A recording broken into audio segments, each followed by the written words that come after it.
Hey, welcome back to Word of the Week. I'm glad you could join us again this week. I hope you checked out last week's video when we dissected the word abide. We looked at it in its context, and then we looked at how it could apply to us today. This week, the word we're going to be looking at is the word grace. Let's dive in.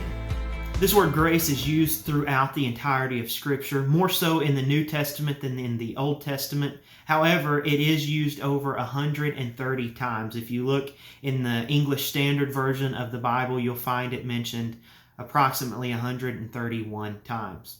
Paul uses this word so frequently in his writings. In fact, he uses it between 80 and 90 times in his letters and in his writings. Anytime a word is used that many times in ancient writing, it compels us to go and to look at that word and see that there is some importance to it. That author is really trying to get a point across whenever they repeat a word that many times.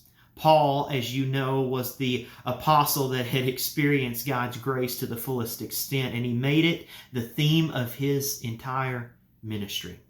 Let's look at what that word means. You can pull this definition off of the internet. You can look on Bible Hub is one that I like to use. Parallel Plus, thebible.org is another one.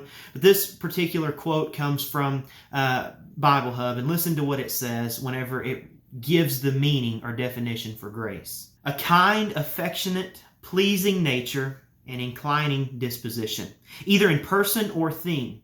Objectively, it denotes personal gracefulness, a pleasing work, beauty of speech, etc. Subjectively, it means an inclination towards courteous or gracious disposition, friendly willingness on the part of the giver of a favor, kindness, favor, and then on the part of the receiver, thanks.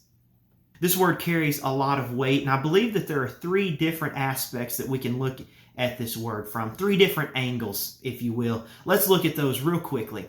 The first aspect of the word grace is that it is by God's grace that we are saved in the first place. Ephesians 2, 8 and 9 says this, "For by grace you have been saved through faith, and this is not your own doing, it is the gift of God, not a result of works, so that no one may boast."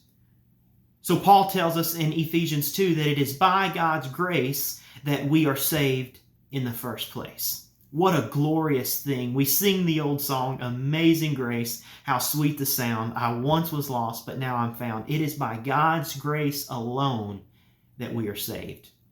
But the second aspect you can look at this word from in Scripture is this, that not only does God's grace save us, but God's grace sustains us.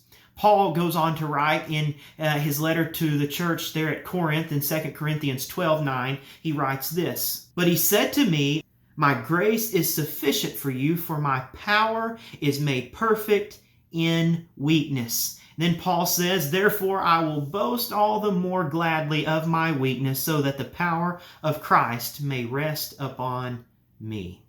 So God's grace saves us, God's grace sustains us, and it gets us through the difficult times.